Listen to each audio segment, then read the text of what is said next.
जय हिंद दोस्तों। आज हम 7 नवंबर 2024 विजन आइसोम को सिंप्लीफाई करेंगे। कल मेरे पर्सनल काम की वजह से मैं वीडियो नहीं बना पाया था, पर मैंने पीडीएफ टेलीग्राम ग्रुप में शेयर ज़रूर कर दी थी। अगर आपको इसमें से कुछ डाउट हो तो प्लीज़ मुझे बताइएगा, मैं उसको डेफिनेटली रिज़ॉल्व कर दूँगा।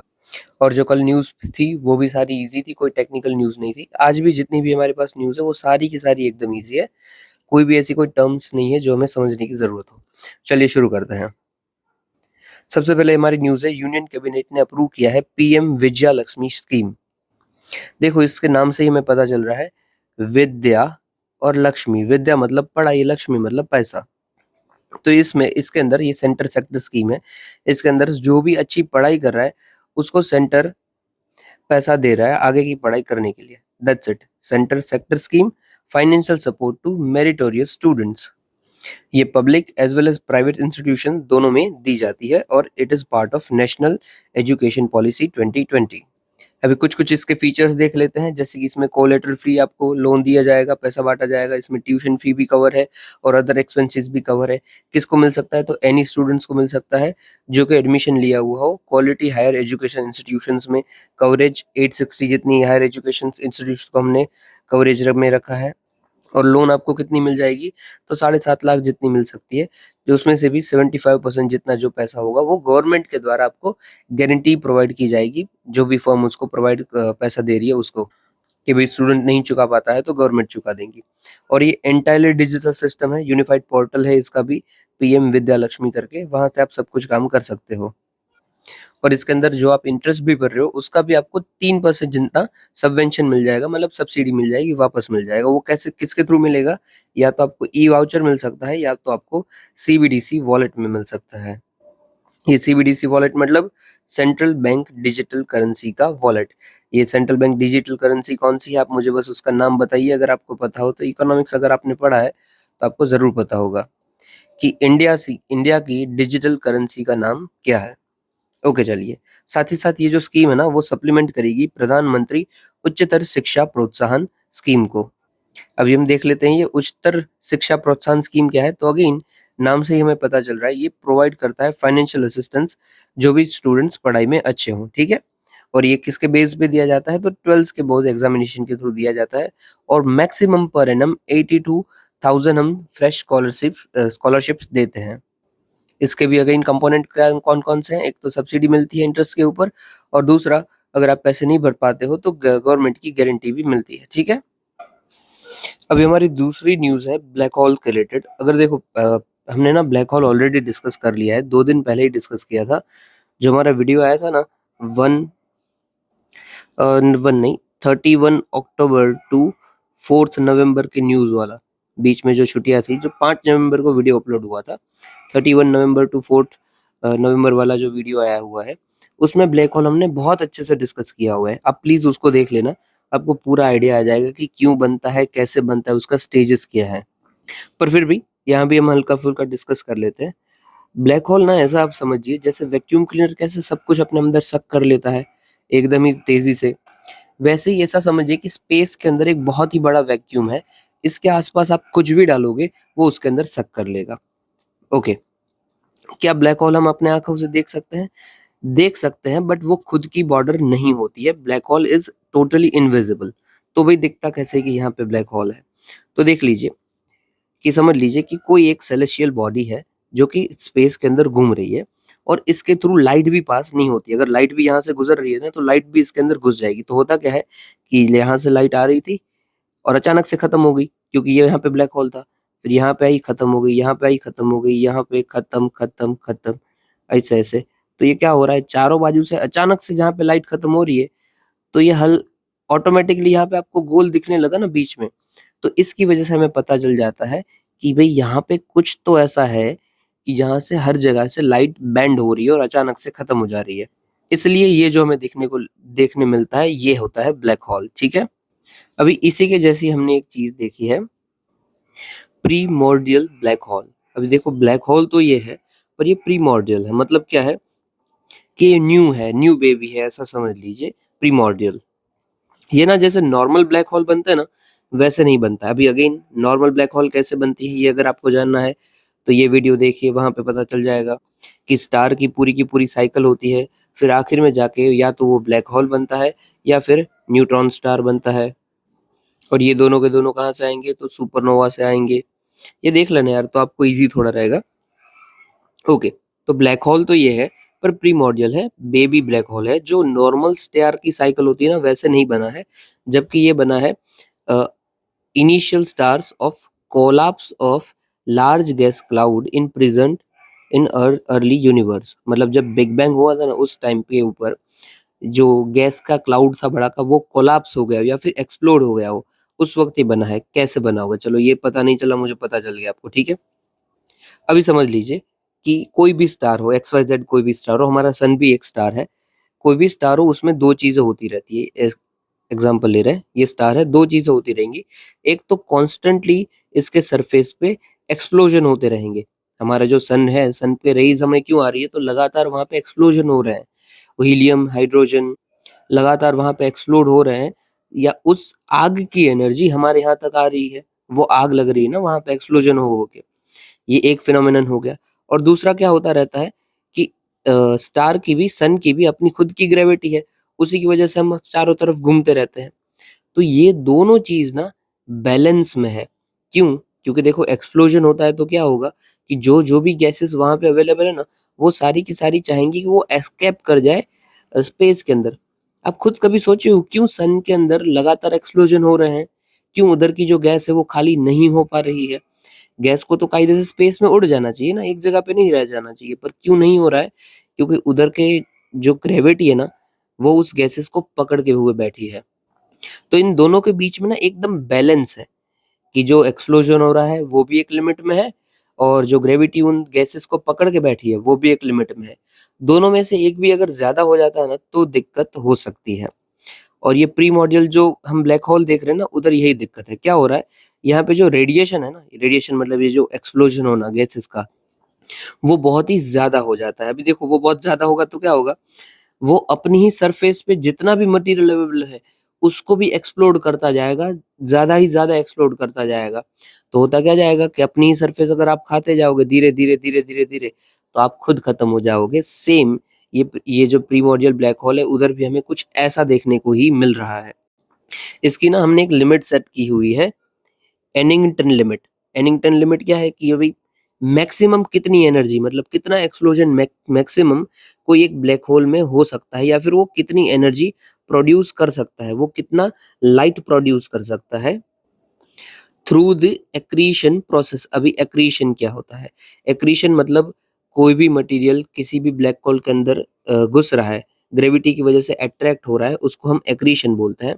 अब इस एक्रीशन तो हमने कर लिया, इसको यूज करते हुए हम कितनी एनर्जी प्रोड्यूस कर सकते हैं, उसका मतलब यही है कि भाई ग्रेविटी ने कितना माल सामान अपने अंदर खींचा और एक्सप्लोजन ने कितना माल सामान अपने से दूर फेंका। ये अगर इक्वल में होता है तो कोई दिक्कत नहीं है, पर अगर ये बढ़-चढ़ जाता है तभी दिक्कत होती है। तो एनिंगटन लिमिट किसकी बात करता है?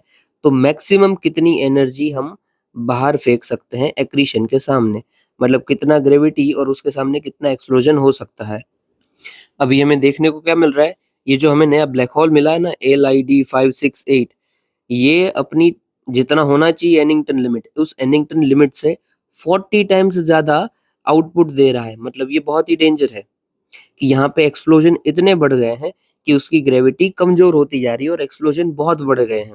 उसका मतलब क्या है, ये थोड़े ही टाइम में अपने आप को पूरा का पूरा खा जाएगा एक्सप्लोड कर करके। इसका थोड़े टाइम भी बहुत लंबा साल होता है, हजारों साल होता है, बट बस ऐसा होगा सही, ठीक है। अज्यूम करो एनिंगटन लिमिट में ही क्या बोल रहा है कि आउटवर्ड फोर्स जो है, यानी कि जो रेडिएशन है प्रोड्यूस्ड, अक्रीशन जितना भी हुआ उसके सामने जो भी रेडिएशन हो रहा है वो बैलेंस में है। अगर वो दिक्कत में आ जाता है उसकी लिमिट है, ठीक है, आप समझ गए हो। वो रेडिएशन और अक्रीशन के बीच में जो बैलेंस है, यही है एनिंगटन लिमिट। ओके, अभी LID 568 क्या है भाई? तो ये 10 मिलियन टाइम्स ग्रेटर है देन सन। उसका मतलब क्या है कि ऑलरेडी जो हमें हमारी मिल्की वे में एक ब्लैक होल है सेगरेटस ए, उससे भी ये 1.5 गुना ज्यादा बड़ा है। 1.5 नहीं, ढाई, सॉरी ढाई, ये थोड़ा दिक्कत हो जाता है हिंदी में, 2.5 टाइम्स। और कितना भाई दूर है ये हमसे? तो 1.5 बिलियन ईयर्स जितना, सॉरी, सुपरमेसिव फॉर्म, हाँ ये 1.5 बिलियन ईयर्स पहले बना था जब बिग बैंग हुआ था, ये तो मैंने आपको पहले बता दिया। ओके, ये हमने लोकेट कैसे, हाँ, इधर देखो याद क्या रखना है, ये ब्लैक होल मिला वो तो मिला ही मिला, वो ठीक है। हमारे यहाँ पे कौन सा ब्लैक होल है, तो सेग्रेटस है, ये ध्यान रखना, ये हमारी मिल्की वे गैलेक्सी में है। और ये भाई कैप्चर किसने किया है, तो ये कैप्चर किया है जेम्स वेब स्पेस टेलीस्कोप ने। ये अब तक का हमारा लार्जेस्ट और मोस्ट पावरफुल टेलीस्कोप है। किसने बनाया थे, तो नासा ने, ईसा ने और सीएसए ने, मतलब कि अमेरिका, यूरोप और कनाडा की स्पेस एजेंसी ने मिलकर बनाया है। ये इंफ्रारेड स्पेक्ट्रम तक की लाइट को एब्जॉर्ब कर सकता है। इंफ्रारेड आपको सब पता है, ठीक है। लाइट का हम स्पेक्ट्रम ऐसे बना दे तो ये होता है gamma rays, x rays, ultraviolet rays, visible rays, infrared, micro और रेडियो। अब ये ना इंफ्रारेड को कैप्चर कर सकता, मतलब इंफ्रारेड तक कैप्चर कर सकते, बहुत बड़ी बात है। ऐसा समझ लीजिए हम इसके थ्रू पास्ट देख सकते हैं। समझा दूं आपको कैसे देख सकते हैं, टाइम लगेगा तो चलो समझाता हूँ, हल्का रुको। ये देखिए, इधर देख लीजिए, समझ लीजिए कि यहाँ पे समझ लीजिए कि एक स्टार जो है वो एक्सप्लोड हो गया, टूट फूट गया है एकदम ही, ठीक है, ऐसे टूट फूट टुकड़ों टुकड़ों में गया। अब ये जो एक्सप्लोजन हुआ उसमें तो बहुत ही बड़ी एनर्जी रही होगी, ठीक है। अगर बड़ी, सबसे बड़ी एनर्जी है, उसका मतलब क्या है कि एनर्जी एकदम नजदीक है, और नजदीक है मतलब कि जो उसकी वेवलेंथ है वो एकदम ही कम रही होगी, राइट। यही होता है, एनर्जी पावर, एनर्जी ज्यादा तो वेवलेंथ कम, तो एकदम नजदीक एनर्जी रही होगी, तो ये क्या होगा, पॉसिबल है कि गामा रेज हो। फिर ये तो रेज निकल चुके, राइट, ये एक्सप्लोजन हो चुका और उसके रेज निकल चुके। अब हम भी कोई लाइट फेंकते हैं तो उस लाइट को हम तक पहुंचने में कुछ तो देर लगती है ना, तो सेम ये एक्सप्लोजन तो हो गया है एनर्जी से, शुरुआती फेज में ये गामा रेज है। अब ये निकलते निकलते धीरे धीरे स्लो होते क्या होंगे, एक्स रेज हो जाएंगे। फिर और धीरे धीरे स्लो होते होते ये अल्ट्रावायलेट, विजिबल, फिर होंगे ये इंफ्रारेड। अभी देखो ये इतना चेंज होने में ना हजारों साल लग जाते हैं, क्योंकि ये बहुत बड़ा फिनोमेनन हम देख रहे हैं, राइट। लाइट को ट्रैवल होने में, उसकी वेवलेंथ कम होने में, उसकी एनर्जी कम होने में हजारों साल लग जाएंगे। उसका मतलब क्या है कि ये जो आई है, अगर हम इसको देख पाए, ये हम तक, हमारी कैपेसिटी क्या है, ये विजिबल लाइट तक देखने की। उसके बाद तो आई बन जाता है इंफ्रारेड। अगर हम इंफ्रारेड को देख पाए, उसका मतलब क्या है कि जो हजार साल पहले जो एक्सप्लोजन हुआ था ना, हम उसकी लाइट को अभी देख रहे हैं। यानी एक्सप्लोजन तो हो चुका सालों पहले ही, बट उसकी जो लाइट है वो हमें अभी दिख रही है। तो उसका मतलब हम उस सालों पहले हुई हुई घटना को अभी देख सकते हैं। समझे आप? एक और एग्जांपल समझ लेते हैं। समझ लीजिए कि यहाँ से मैं एक फ्लैश लाइट चालू कर रहा हूँ और आप यहाँ पे खड़े हुए हो, ठीक है। आप ये खड़े हुए हो, ये फ्लैश लाइट आप तक पहुंचने में, ऐसा समझ लीजिए ना, फ्लैश लाइट को गोली समझ लो, गोली, गोली समझ लो, ठीक है। ये मैं यहाँ से अगर गोली फोड़ रहा हूँ ना, तो आप तक पहुँचने में ये 5 सेकंड लेती है, ऐसा हम समझते हैं, ठीक है, 5 सेकंड लेती है। या फिर फ्लैश लाइट भी समझो, कोई बात नहीं। यहाँ पे मैंने एक बार ये फ्लैश लाइट ऑन की और फ्लैश लाइट दूसरी ही सेकंड बंद कर दी। मतलब ये फ्लैश लाइट तो मैंने 1 सेकंड ही चालू रखी, पर ये आप तक पहुँचने में 5 सेकंड लगेगी। मतलब ये मैंने चालू की और आप तक पहुँची, पहुँची, पहुँची, पहुँची, पहुँची, अब जाके तो आपने 5 सेकंड बाद ये फ्लैश लाइट को देखा, बट आखिर में क्या था, ये फ्लैश लाइट तो बंद हो चुकी है ना 1 सेकंड के बाद ही। पता चल गया आपको कि आपने वो फ्लैश लाइट देखी ना, वो एक्चुअली पुरानी लाइट थी, वो अभी आपको दिख रही है। चलो उम्मीद करता हूँ आपको समझ आ गया होगा। मेन चीज़ यही है कि एक बार जो प्रकाश होता है ना, इवन ये भी हम जो सनलाइट देखते हैं, वो सनलाइट भी पुरानी होती है। हाँ, क्योंकि अर्थ तक वो जो लाइट पहुँचती है ना, उस लाइट को पहुँचने में 8 मिनट जितना टाइम लगता है। मतलब अभी हमें सन दिख रहा है, वो 8 मिनट पहले का है, क्योंकि उसकी राइज़ को पहुँचने में हम तक 8 मिनट लग गए हैं। तो 8 मिनट पहले का होता है, तो हम 8 मिनट पुराना देख रहे हैं, ऐसा समझो। ठीक है, चलिए, इतना काफ़ी है। अगर आप समझ गए हो तो ग्रेट, और नहीं समझे हो तो ठीक है, क्योंकि हमारा वीडियो में बहुत बड़ा टाइम चला जाएगा। मैंने इसमें ही 10 मिनट ले लिए यार। बाकी एकदम ईज़ी है, आज तो मुझे लगा था 20 मिनट में मैं सब कुछ बता दूँगा। फिर है भाई, यूएन हैबिटेट ने रिलीज़ की अपनी रिपोर्ट, वर्ल्ड सिटीज़ रिपोर्ट। देखो, जो भी सिटीज़ के बारे में आएगा ना, ऐसा कुछ रिपोर्ट हो ना, तो उसमें आप देख ही लेना कि वो यूएन हैबिटेट ही है।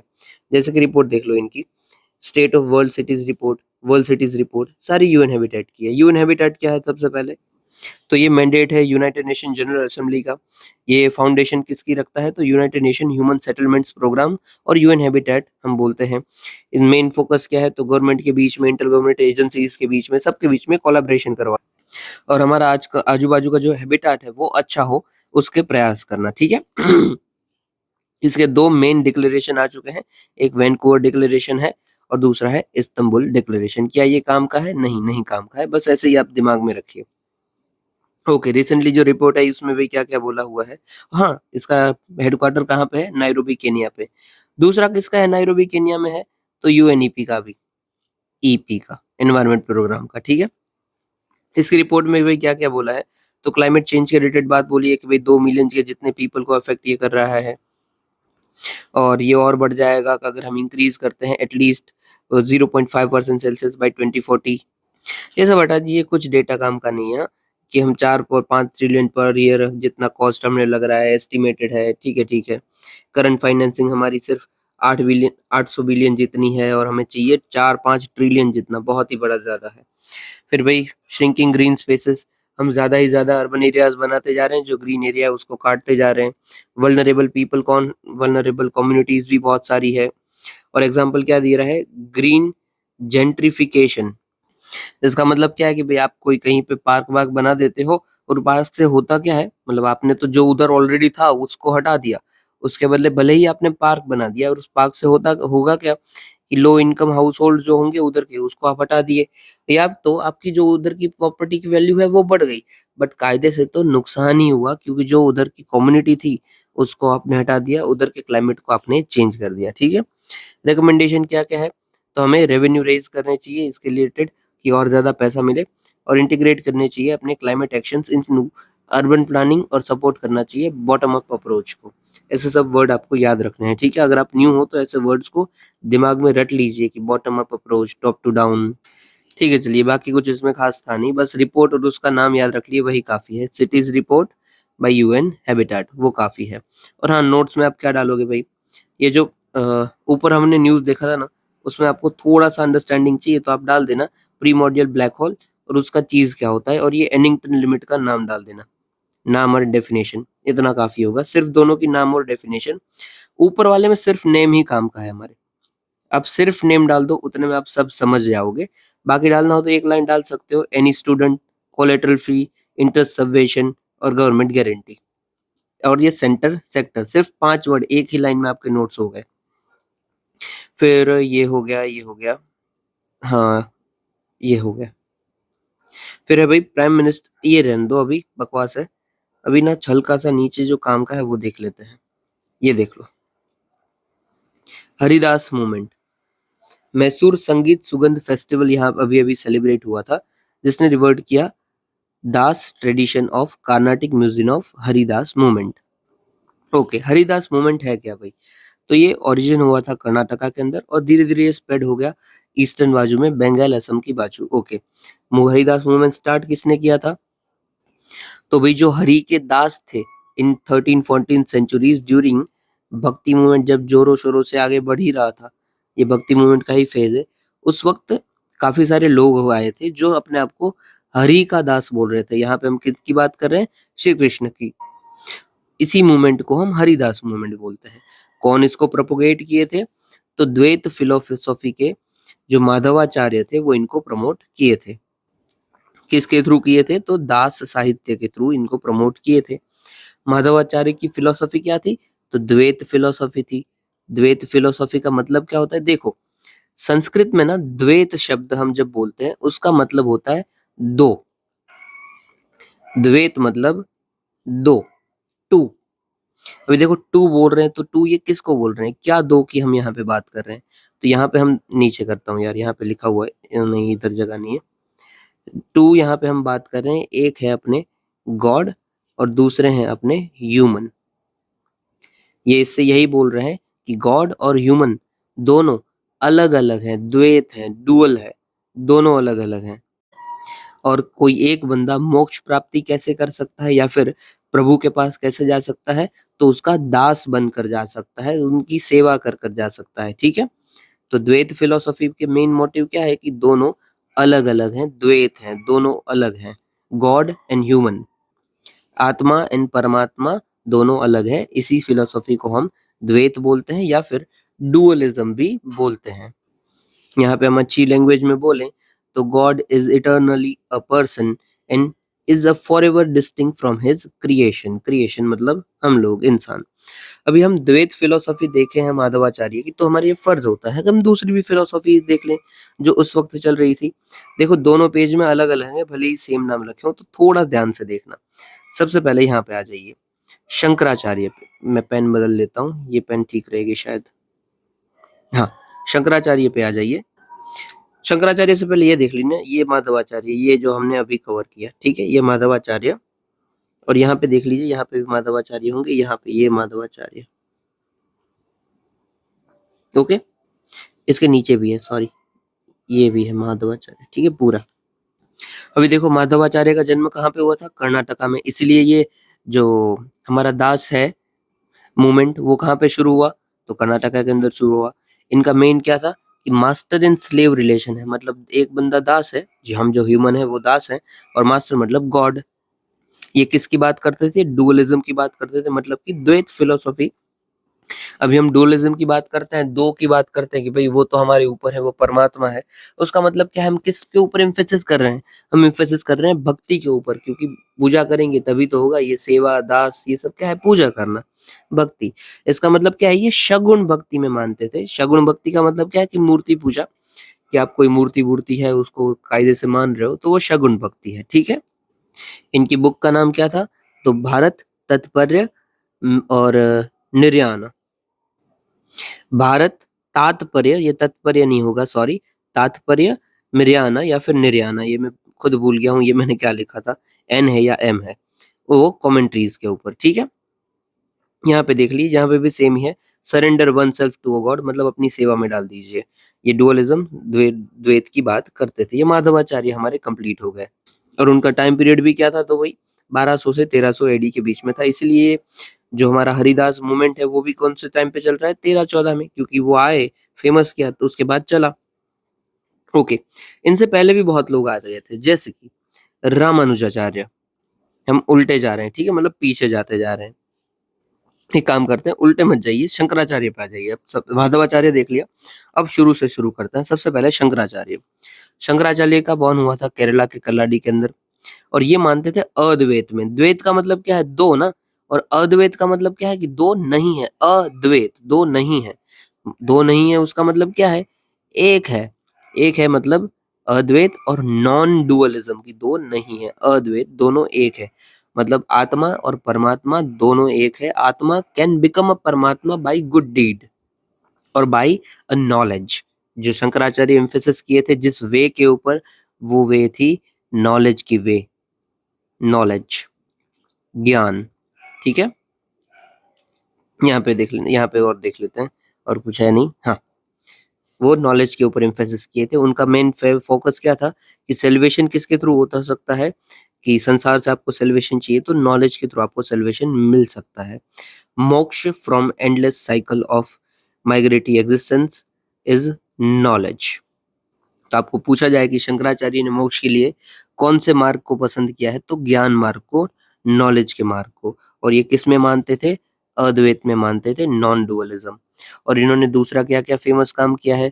तो विवेक चूड़ामणि, भज गोविंद सूत्र, ये सब इनकी बुक्स हैं। और इन्होंने 4 मठ की स्थापना की है। एक है लेफ्ट में हम एकदम देखेंगे इंडिया के, तो द्वारका है, उसके नीचे श्रृंगेरी, यहाँ पे गोवर्धन मठ है। यहाँ पे आप इसको पूरी भी बोल सकते हैं क्योंकि उड़ीसा के अंदर है गोवर्धन मठ। और यहाँ पे है जोशी मठ, ये भी आपको पता ही है, उत्तराखंड में, ठीक है। जोशी मठ तो काफी अभी अभी फेमस हुआ है। और हाँ, ये अगर ज्ञान मार्ग के ऊपर मान रहे हैं कि दोनों एक ही हैं, तो क्या ये कभी भी पूजा में मानेंगे, भक्ति में मानेंगे? बिल्कुल नहीं मानेंगे। तो शंकराचार्य भक्ति में नहीं मानते हैं, और वो निर्गुण में मानते हैं। निर्गुण मतलब कोई मूर्ति पूजा नहीं, कुछ भी नहीं, क्योंकि नॉलेज इज एवरीथिंग। इवन ये चीज आपको भगवत गीता जी में भी लिखी हुई मिल जाएगी, आप अगर देखोगे तो वहां पे भी ये ज्ञान योग आता है बकायदा, वहां पे ये चीज हमें बताता है, ठीक है। ओके, चलिए, तो निर्गुण क्वेश्चन क्या है? निर्गुण फॉर्म अद्वैत, और जो नॉन डुअलिज्म में मानते हैं वो।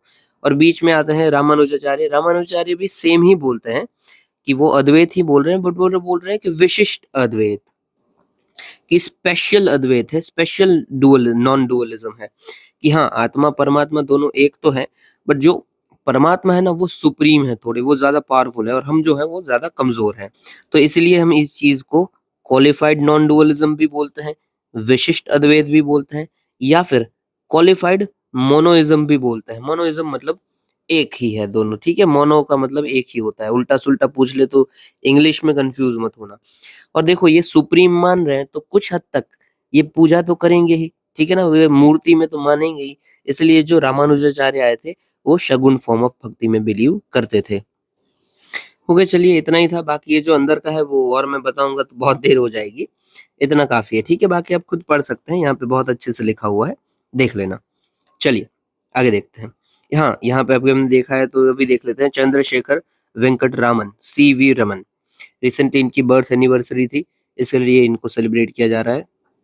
इनका बॉर्न हुआ था तमिलनाडु के अंदर। इनको इंडियन जर्नल ऑफ फिजिक्स बोला जाता है और Indian Academy of Science registered as a society under society registered active, वो भी इन्होंने ही बनाई थी। और यार ये फाउंड किया था, ठीक है, जर्नल ऑफ फिजिक्स और इंडियन एकेडमी ऑफ साइंसेस, ठीक है। ये नोबेल प्राइज इन फिजिक्स 1930 में जीते थे और भारत रत्न इन 1954 में जीते थे। इनके जो इन्होंने डिस्कवरी की थी, रमन इफेक्ट की डिस्कवरी, उन्हीं के ऊपर से हमने national space day, sorry science day भी सेलिब्रेट करते हैं। रमन इफेक्ट का क्या बात है कि भाई कोई भी लाइट अगर पास करती है किसी लिक्विड को तो हल्की सी फ्रैक्ट स्कैटर्ड होती है, उसी को हम रमन इफेक्ट बोलते हैं। ये चीज आपको देखनी है तो क्या देखो, पानी को देख लो और उसके ऊपर लाइट मारो, हल्की सी आपको ये लाइट ऐसे स्कैटर्ड हुई दिखेगी, वही है रमन इफेक्ट। और हल्का सा आपको कलर भी दूसरा दिखेगा, ठीक है। आप खुद ये घर में देख सकते हो, ये पहली बार रमन जी ने ऑब्जर्व किया था और ये फिनोमेनन दिया था कि भाई ऐसा होता है। और इसी की डिस्कवरी को पहले किसी को डेफिनेटली पता नहीं था, इसलिए बहुत ही सम्मान मिला और इनके नाम से हम नेशनल साइंस डे भी सेलिब्रेट करते हैं। अभी नेशनल साइंस डे, ये कंफ्यूज मत होना कि इनके बर्थडे पे सेलिब्रेट हो रहा है या फिर इनके डिस्कवरी पे। तो इनकी डिस्कवरी पे हो रहा है, ठीक है। जब इन्होंने ये डिस्कवरी की थी कि भाई रमन इफेक्ट होता है, उसके ऊपर ये सेलिब्रेट कर रहे हैं हम। ओके, दूसरे कौन कौन से डे होते हैं भाई फेमस? दूसरा डे होता है national space day. Space day हम कब सेलिब्रेट करते हैं? तो 23 अगस्त को, जब हमारा चंद्रयान हो गया था ना लॉन्च, चंद्रयान 3, जब वो उधर लैंड किया था मून के ऊपर, साउथ पोल के ऊपर, तब हम ये स्पेस डे मना रहे हैं। साइंस डे तो आपने देख लिया 25, रमन इफेक्ट पे हम मना रहे हैं, रमन इफेक्ट। और नेशनल टेक्नोलॉजी डे, हम टेक्नोलॉजी पूरा का पूरा है, ठीक है, वो हम सेलिब्रेट करते हैं 11 मई को, जब हमने पोखरण 2 में टेस्ट सक्सेसफुल किया था। पोखरण 2 में हमारे न्यूक्लियर टेस्ट को सक्सेसफुल टेस्ट किया था, न्यूक्लियर टेस्ट हमारे सक्सेसफुल हो गए थे उसको, ठीक है। इस ऑपरेशन का हमारा नाम क्या था? तो ऑपरेशन शक्ति, ठीक है। पहली बार हमने जो 1974 या 8 के आसपास किया था वो फेल हो गया था, उसका नाम था operation smiling Buddha, smiling Buddha शायद, वो फेल हो गया था। बट ये मिशन शक्ति फिर 1998 में, ये 1998 में सक्सेसफुल हुआ, तब हम उसको, तब से हम मान रहे हैं कि वो हमारा है नेशनल टेक्नोलॉजी डे। ओके, ये ध्यान देना, कहीं पे भी आप गड़बड़ मत करना, उल्टा सुल्टा मत कर देना। चलिए अभी आगे देखते हैं। हाँ, यूएस इलेक्शन, रिसेंटली आपको पता है यूएसए में इलेक्शन था और डोनाल्ड ट्रंप अगेन जीत गए हैं। तो हमारे जो पीएम है उन्होंने उनको कांग्रेचुलेट किया था और इसलिए न्यूज में है कि भाई यूएस की इलेक्शन प्रोसेस है क्या। सबसे पहले तो 1 ईयर बिफोर इलेक्शन कि जो भी उनके कैंडिडेट है वो आ जाते हैं अपनी पॉलिटिकल पार्टीज के सामने और बता देते हैं कि हाँ भाई हम कैंडिडेट है। और यूएस में ना 2 पार्टी सिस्टम है, मेनली 2 ही पार्टी होता है। हमारे यहाँ पे मल्टी पार्टी सिस्टम है कि बहुत सारी पार्टी होगी, बट यूएस में मेजरली 2 ही पार्टी होती है, एक होती है डेमोक्रेट्स और दूसरी होती है रिपब्लिकन्स। तो आपको पता ही होता है कि इन दोनों में से ही आपको किसी को वोट देना है। तो 1 साल पहले ही बंदा जो भी खड़ा होने वाला होगा ना वो सामने आ जाएगी, भाई मैं खड़ा होने वाला हूँ। तो ये सबसे पहला क्राइटेरिया हो गया इलेक्शन प्रोसेस का। दूसरा क्या है कि ऐसा कन्वेंशन है कि ईच पार्टी एक अपने एक नॉमिनी को भी सेट करती है कि हमारी तरफ से भाई कौन बनेगा फाइनल प्रेसिडेंट कौन बनेगा, और साथ ही साथ वाइस प्रेसिडेंट का कैंडिडेट कौन है उसको भी सिलेक्ट करते हैं। फिर जनरल इलेक्शन जो भी होता है, ये मैं रुको करता जाता हूँ यार पेन से। फिर जो जनरल इलेक्शन होता है वो क्या पूरी की पूरी सब डायरेक्ट प्रेसिडेंट के लिए होता है? नहीं, डायरेक्ट प्रेसिडेंट के लिए नहीं होगा। होगा क्या कि यूएस के अंदर ना 50 स्टेट है, ओके? हर एक 50 स्टेट में से कोई ना कोई कैंडिडेट खड़ा हुआ होगा, तो जो भी वोट करेगा ना वो कैंडिडेट को वोट करेगा, और फिर सारे के सारे कैंडिडेट मिला के जो बनता है उसको हम बोलते हैं इलेक्टोरल कॉलेज। अब ये इलेक्टोरल कॉलेज डिसाइड करेगी कि कौन इलेक्ट होगा, ठीक है? इलेक्टोरल कॉलेज के अंदर टोटल 538 इलेक्टर्स हैं, मतलब 538 मेंबर हैं। अब इस 538 में से कोई भी 270 अगर ऐसा बोल देते कि भाई हम डेमोक्रेट के साथ हैं, मतलब डेमोक्रेट के साथ क्या है, अगर डेमोक्रेट्स हैं वो 270, तो डेमोक्रेटिक पार्टी जीत जाएगी, और वो 270 अगर रिपब्लिकन्स हैं तो रिपब्लिकन पार्टी जीत जाएगी। अभी इलेक्शन जो हुआ यूएस के अंदर, उसमें डोनाल्ड ट्रंप को कितने मिले थे? वही जीता है ना। तो उनको अप्रोक्सीमेटली, जब तक मुझे याद है, 295 जितने इलेक्टर्स मिल गए थे, तो डेफिनेटली इनकी सरकार बन गई। और जो सामने कमला हैरिस थी ना, उनको 230 के आसपास, 220 230 के आसपास मिले थे। मतलब टक्कर कड़ी हुई, बट आखिर में कौन जीता? डोनाल्ड ट्रंप जीत गए, ओके। तो हम जो वोट करेंगे, मतलब पब्लिक जो वोट करेंगी, वो करेंगे इलेक्टर्स के ऊपर, फिर इलेक्टर्स मिलके अपना चूज करेंगे प्रेसिडेंट कौन हो सकता है, ठीक है। इंडिया के अंदर क्या है? इंडिया के अंदर प्रोपोर्शनल रिप्रेजेंटेशन है, वो भी सिंगल ट्रांसफरेबल वोट। अगेन इसमें अंदर कौन कौन वोट कर, अगर यार ये आप मुझे बता देना, जो हमारे प्रेसिडेंट का इलेक्शन होता है, ठीक है, प्रेसिडेंट के इलेक्शन में वोटिंग कौन कौन करता है, ये आप मुझे बता देना अपने कमेंट सेक्शन के अंदर, ठीक है। थोड़ा यार पार्टिसिपेट कीजिए तो मुझे भी अच्छा लगे, बट ठीक है, चलिए, it's upon you. Election management process क्या क्या है यूएस के अंदर, अगर हम डिफरेंस देखें हल्का सा, तो सेंट्रलाइज अथॉरिटी इलेक्ट करती है यूएस के अंदर, जो कि कोई भी इलेक्शन को देखेगी। हर एक स्टेट अपना अपना अलग अलग देखता है। फिर इलेक्शन कमीशन जैसा कोई क्राइटेरिया खास है नहीं, क्योंकि वो यूजुअली कैंपेन जो फाइनेंस के हो रहे हैं उसको ही देखता है, पूरा का पूरा नहीं देखता है जैसा हमारे यहाँ पे देखता है। और ये हर 4 साल में इलेक्शन होते हैं, और नवंबर में ही होगा। और नवंबर में भी कब होगा? फर्स्ट ट्यूसडे को, जो फर्स्ट मंडे के बाद ट्यूसडे आ रहा है ना, तब ये इलेक्शन होगा, ठीक है। और ये 1835 से सेम ऐसा ही होता रहा है। ओके, आगे फिर भाई एफसीआई। एफसीआई ने भाई, कैबिनेट ने रिसेंटली अप्रूव की है एफसीआई के लिए 10,700 करोड़ की इक्विटी की। हाँ भाई, इतना पैसा आप रखिए। एफसीआई का काम क्या है अभी के लिए? अभी के लिए क्या वही काम है कि जो भी हम पीडीएस के थ्रू सामान लेते हैं, एमएसपी हमें सीखा हुआ है, ठीक है। अगर आपको याद नहीं है या फिर नहीं ध्यान आ रहा है, तो आप क्या कीजिए, हमने ना बहुत ही डिटेल में कर रखा है एमएसपी को पूरी तरीके से 18 अक्टूबर के वीडियो में, 18 अक्टूबर 2024 में। वो आप देख लीजिएगा, आपको पता चल जाएगा। बहुत ही मस्त तरीके से समझाया, ए टू जेड उसमें आ जा रहा है। सेम एफसीआई का वर्क भी उसके अंदर आ जाएगा, तो उधर आप देख लेना, आपको पता चल जाएगा। एफसीआई का इन शॉर्ट काम क्या है कि तो जो भी हम चीज एमएसपी के ऊपर इंक्लूड किए हुए ना, उस चीज को प्रोक्योर करने का काम करता है FCI. Food corporation of India, वो खरीदेगा कौन? तो ये खरीदेगा। फिर अगेन इनका काम क्या है? तो ये खरीद के जो भी टोटल सामान है ना, वो सारे के सारे दे देते हैं जो पीडीएस सिस्टम है ना अपने, उसकी सारी दुकानों को, जो रेशन दुकान होती है वहां पे। तो इसके अंदर दो टर्म आती है। एक तो सबसे पहले एमएसपी, प्रोक्योरमेंट प्राइस है हमारी, एमएसपी मिनिमम सपोर्ट प्राइस। और दूसरी जिस पीडीएस दुकान पे हम बेच रहे हैं, वो है हमारी सेंट्रल इशू प्राइस, कि गवर्नमेंट खुद कितने में बेच रही है। इन दोनों के बीच में जो डिफरेंस आता है ना, वही भुगतना होता है गवर्नमेंट को, वही होती है हमारी कंज्यूमर की सब्सिडी। मतलब क्या होगा, समझ लीजिए कि जो गेहूं लिए वो लिए 2 रुपए में हमने, पर बेच रहे हैं, वो बेच रहे हैं 1 रुपए में। तो जो बीच का जो 1 रुपए का डिफरेंस आया ना, वो हमारी सब्सिडी हो जाएगी सरकार की। ओके, चलिए। एफसीआई के अंदर अभी दिक्कत क्या चल रही है भाई? तो लो शेयर है डायरेक्ट प्रोक्योरमेंट का, फिर लीकेजेस हो रहे हैं गोडाउन के अंदर, इतना सारा माल होता है कि पड़ा पड़ा ही बिगड़ जाता है। फिर पुअर क्वालिटी ऑफ स्टॉक है, फिर करप्शन भी होता है। माल तो एकदम शुद्ध और एकदम प्योर आता है, बट हम क्या करते हैं, उसके अंदर मिलावट कर देते हैं, पैसा खा जाते हैं ऑफिसर्स, फिर पूरा पैसा दिया नहीं जाता है। बहुत सारी तकलीफें हैं, अनगिनत है। उसको खुद आप बनिए ऑफिसर और सुधारिए। रिकमेंडेशन क्या है स्टैंडिंग कमेटी की? सबसे पहले तो क्रिएट कीजिए एडिक्वेट इंफ्रास्ट्रक्चर की, माल सामान बिगड़े नहीं।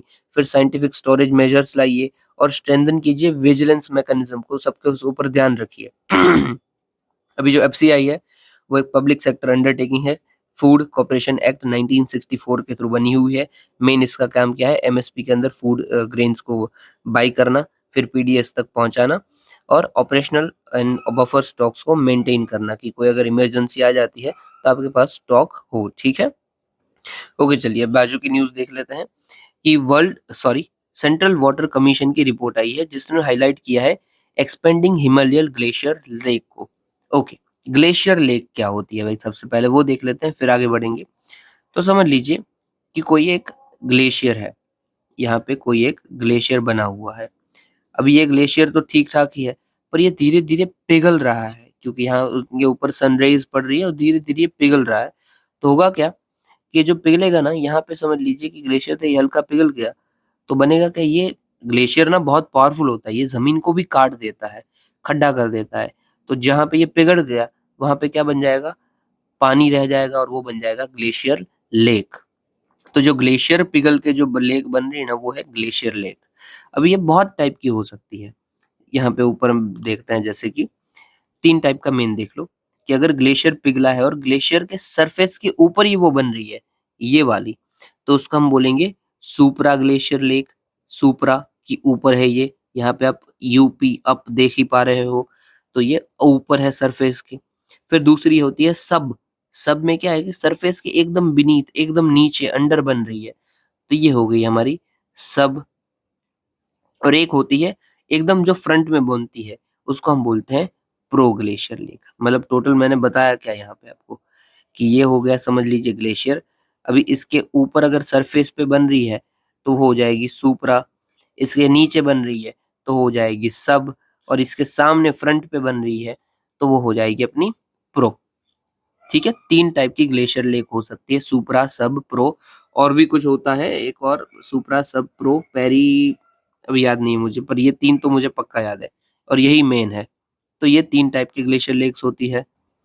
और इस ग्लेशियर लेक में दिक्कत क्या है भाई, समझ लीजिए ये जो ग्लेशियर लेक बनी है ना, इसके आजू-बाजू ना एक हल्की-फुल्की बॉर्डर हो जाएगी।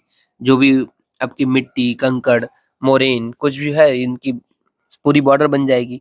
और अगर इसमें पानी ज़्यादा ही ज़्यादा बढ़ता रहता है, तो ये जो दीवार है ना आपकी, बाउंड्री बनी हुई है, वो बाउंड्री अचानक से टूटेगी। और ये पानी इतना बड़ी मात्रा में होता है ना कि ये अचानक से टूटा ना, तो नीचे जो भी एरिया है वहाँ पे बाढ़ आ जाएगी। तो देखो प्रॉपर्ली समझाता हूँ। पहले हमारी क्या थी, ग्लेशियर लेक थी, और ग्लेशियर लेक बाउंड्री से बंधी हुई थी, ये टूट गई, यानी कि ये आउटबर्स्ट हो गई, टूट गई। और ये टूटने से ही क्या हुआ, उसके आजू बाजू में फ्लड्स आ गए। तो इसी चीज को हम बोलेंगे क्या, ग्लेशियर लेक आउटबर्स्ट फ्लड, मतलब कि ग्लॉफ। ये फिनोमेनन ही पूरी की पूरी चीज बता देता है। सबसे फेमस ग्लॉफ कौन सा था, मतलब जिसमें बहुत ही सारी जानें चली गई थी, तो उत्तराखंड में जो आया था चमोली ग्लेश ग्लॉफ, वो फेमस था। और भी बहुत सारे आते रहते हैं, आपको याद भी रखने हैं आपके आंसर को अच्छा बनाने के लिए। देख लीजिए, GLOF, sudden release of water retained in a glacier lake, located glacier in front, side, underneath, within, on top, कैसे भी, causing large amount of water to flow into a marine nearby rivers। अभी के लिए 2023 में अक्टूबर में सिक्किम में जो आया था लोनाक लेक में, वो फेमस है। वो रिसेंट एग्जाम्पल है, फेमस तो क्या ही है भाई। चलिए, तो यही था, बाकी ये सब तो आपको याद रखने का जरूरत नहीं है, हटा दीजिए। ठीक है, और हाँ, ये जो सेंट्रल वाटर कमीशन है उसका देख लेते हैं। तो ये न्यू दिल्ली में इसका हेडक्वार्टर है। 1945 में हमने इन्होंने बनाया था, on the advice of B R Ambedkar. ये आपको याद रखना है, बी आर अम्बेडकर का आप अगर वर्क लिखते हो ना, तो उधर आपको ये काम आएगा कि बी आर अम्बेडकर की एडवाइस के थ्रू ये बना था। फिर मिनिस्ट्री ऑफ जल शक्ति इसकी मिनिस्ट्री है मेन। इसके अंदर हेड चेयरमैन होते हैं और उनको हेल्प करने के लिए एक्स ऑफिसो सेक्रेटरीज भी होते हैं। मेन इसका काम क्या है, तो integrated and sustainable development goal को प्रमोट करना है। और ये डील करता है सिर्फ सरफेस वाटर के लिए, ग्राउंड वाटर के लिए हमारी दूसरी बॉडी है central ground water board. Okay चलिए, अभी शॉर्ट न्यूज को देखते हैं यार। पता नहीं वीडियो यार छोटा करने की कोशिश करता हूँ फिर भी बड़ी बन जाती है। मैंने सोचा था ये मैं 20-25 मिनट में कर ही लूंगा, पर नहीं हो पाया। चलिए, फिर है करीकॉम, मतलब करेबियन कम्युनिटी, करेबियन कम्युनिटी करीकॉम। तो भाई रिसेंटली इंडिया और करीकॉम की मीटिंग हुई है अपने और ties, economic ties, defence ties सब कुछ बढ़ाने के लिए, इसलिए न्यूज में था, दैट्स इट। इसका मेन हेडक्वार्टर कहाँ पे पड़ता है, तो गुयाना के अंदर पड़ता है और ये ऑब्जर्वर स्टेटस एंजॉय करता है यूएनजीए के अंदर। ये Caribbean coast sorry Caribbean island कौन कौन से हैं? तो ये जो नॉर्थ अमेरिका अपना है, और उस नॉर्थ अमेरिका और साउथ अमेरिका को बीच में ये जो आइलैंड्स आते हैं ना, यहाँ पे छोटे छोटे, ये करेबियन आइलैंड्स हैं, ठीक है। आपको वर्ल्ड फेमस कुछ कुछ पता होंगे, जैसे कि बारबाडोस, हैती, बहामास, बरमुडा। फिर ये भी फेमस है त्रिनिदाद और टोबैको, यहाँ पे सब लोग घूमने बड़ा जाते हैं। फिर जमैका, जमैका भी बहुत लोग जाते हैं इधर से अपना एम्प्लॉयमेंट के लिए। ओके, तो ये सब करेबियन स्टेट्स है। ओके, फिर है भाई एनवायरमेंट प्रोटेक्शन रूल्स 2024, कुछ कुछ नए आए हैं। जैसे कि अभी क्या है, जो भी एनवायरनमेंट को पॉल्यूट कर रहे हैं ना, उसके सामने जो हमारी की बॉडीज है वो भी कंप्लेंट आप इशू कर सकते हैं। किन के सामने? सीपीसीबी, एसपीसीबी, मतलब central pollution control board, state pollution control board, pollution committee, उनके सामने आप कंप्लेंट डाल सकते हैं कि भाई ये पोल्यूशन कर रहा है। फिर जुरिडिक्शन इश्यूज भी है, जो वो भी हमने थोड़े बहुत सॉल्व किए हैं कि एजुकेटिंग ऑफिसर क्या हो सकता है और उसका ट्रांसफर भी कौन सी अथॉरिटी कर सकती है इन कौन से केसेस में। फिर इनिशिएशन ऑफ इंक्वायरी कौन सा कर सकता है? तो उसके लिए भी एक एजुकेटिंग ऑफिसर होगा और वो विद इन 30 डेज उसकी इंक्वायरी चालू करनी पड़ेगी उनको। और जो भी वायोलेटर है उनको 15 दिन के अंदर रिप्लाई देना पड़ेगा कि उन्होंने कैसे ये हार्म किया एनवायरनमेंट को या फिर हार्म नहीं किया है, उनको बताना पड़ेगा। और जो रिजोल्यूशन है आपकी कंप्लेंट का, वो भी विद इन 6 मंथ आना चाहिए। ओके, हो सकता है इससे क्वेश्चन आ जाए, तो आप थोड़ा सा ध्यान रखना कि 15-30 दिन के अंदर इंक्वायरी स्टार्ट हो जाएगी, 15 दिन के अंदर वायलेटर्स को जवाब देना पड़ेगा और 6 महीने के अंदर आपकी इंक्वायरी कंप्लीट भी होनी जरूरी है। इंक्वायरी कंप्लीट होना, ठीक है, जजमेंट देना नहीं। इंक्वायरी जो भी है वो 6 महीने के अंदर कंप्लीट हो जाएगी। मेन हमारा वही था कि इंक्वायरी कंडक्ट करना और जो बॉडीज हमने चेंजेस किए, चेंजेस मतलब इंक्लूड किए, उसको देखना। ओके, आगे देखते हैं। फिर है टेलीकॉम टेक्नोलॉजी डेवलपमेंट फंड, नाम से ही पता चल रहा है क्या करना है, ठीक है। टेलीकॉम टेक्नोलॉजी है उसको और डेवलप करना है। ये किसके द्वारा लॉन्च हुआ था? यूनिवर्सल सर्विस ऑब्लिगेशन फंड के अंदर लॉन्च हुआ था, अंडर डिपार्टमेंट ऑफ टेलीकम्युनिकेशन। ये रिसर्च एंड डेवलपमेंट की बात करता है in rural specific communication technology application. Mainly सबको भाई टेक्नोलॉजी आगे बढ़ानी है टेलीकॉम के अंदर, दैट्स इट, हटाइए, कुछ काम का नहीं है। नाम बस याद रख लीजिए। ये टीटीडीएफ किसके अंदर आता है? यूनिवर्सल सर्विस ऑब्लिगेशन फंड के अंदर। फिर है सागरमाला परिक्रमा। देखो ये हमने ना ऑटोनोमस व्हीकल बनाया, व्हीकल मतलब ये शिप बनाया है, वेसल, जो अपने आप चल सकता है। ऑटोनोमस है तो डेफिनेटली अपने आप चल सकता है, ठीक है। तो यही है सागरमाला परिक्रमा। किसके थ्रू बना हुआ है? It is supported by Indian Navy, Naval Innovation Indigenous Organisation and iDEX Innovation for Defence Excellence. ये क्या काम आएगा? फ्यूचर के लिए हमें और ऑटोनोमस वेसल्स अगर बनाने हैं उसमें ये हमें काम आएगा। इसने रिसेंटली सागर परिक्रमा कंप्लीट की थी, इसलिए न्यूज में है। ओके, ये ऑटोनोमस है मतलब रोबोट है, इसको कोई इंसान नहीं चलाता है, कोई इसके अंदर नहीं बैठा है, अपने आप ही ये चल रहा है और वो अपनी परिक्रमा खत्म कर रहा है। फिर विनबैक्स, रिसेंटली इंडिया और वियतनाम के बीच की बायलैटरल एक्सरसाइज खत्म हुई है इन हरियाणा अंबाला, इसलिए न्यूज में था। ये फर्स्ट बाई सर्विस लेवल हमारी एक्सरसाइज थी, जिसमें हम personal of army and air force दोनों को इंक्लूड किए थे। ओके, चलिए आगे। फिर है ट्यूना फिश। ट्यूना आपने मूवीज में देखा होगा, और आप अगर इंग्लिश मूवी देखते हैं तो जो फॉरेनर्स है ना वो ट्यूना फिश बहुत खाते हैं। अभी इंडिया का तो मुझे कुछ आइडिया नहीं है। ये हम अभी अभी बोले हैं कि भाई इसका डेवलपमेंट को हम क्लस्टर्स में करते हैं अंडमान और निकोबार आइलैंड्स के अंदर, अंडर प्रधानमंत्री मत्स्य संपदा योजना। अभी देखो हम ये संपदा की बात कर रहे हैं, तो अभी जो हमारा फिश प्रोडक्शन है, हम पूरे वर्ल्ड पे बात करें तो हम थर्ड पे आते हैं। थर्ड में प्रोडक्शन है हमारा फिश का, और सेकंड हम आते हैं एक्वा कल्चर के अंदर। थर्ड हम है फिश के प्रोडक्शन में और सेकंड है हम एक्वा कल्चर के अंदर, ठीक है। ट्यूना के बारे में बात कर लेते हैं। तो ये सॉल्ट वाटर फिश है, मतलब कि खारे पानी की है। ये स्ट्रीमलाइन बॉडीज के अंदर हमें भी देखने को मिलती है, ठीक है, ठीक है। फिर ट्रॉपिकल और टेम्परेट ओशन में ज्यादा देखने को मिलती है। मेनली इसमें रिच और प्रोटीन में हाई अच्छे होती है। Tunas are pelagic fish, meaning they are live beyond the continental shelf in open ocean, मतलब दूर दूर रहती है, ठीक है। ये पेलेजिक का मतलब ही वही होता है कि पानी में। फिर सिग्निफिकेंस ऑफ ट्यूना क्लस्टर क्या है कि इकोनॉमी को बूस्ट मिलेगा, हमारी एक्सपोर्ट अच्छी हो जाएगी, एक्सेट्रा। यही था मेन, कुछ इसमें कुछ है नहीं खास बताने को।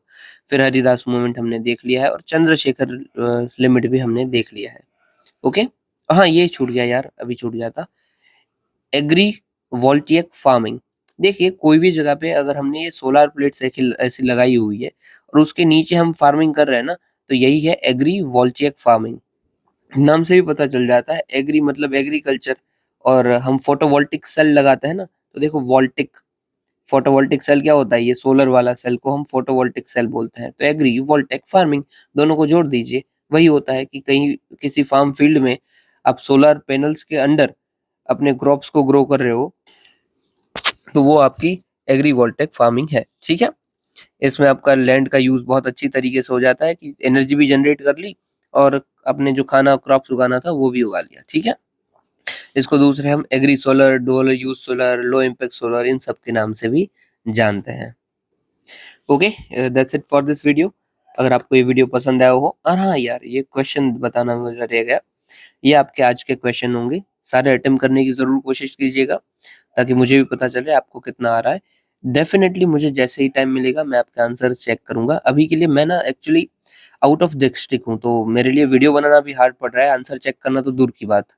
But definitely I will do that.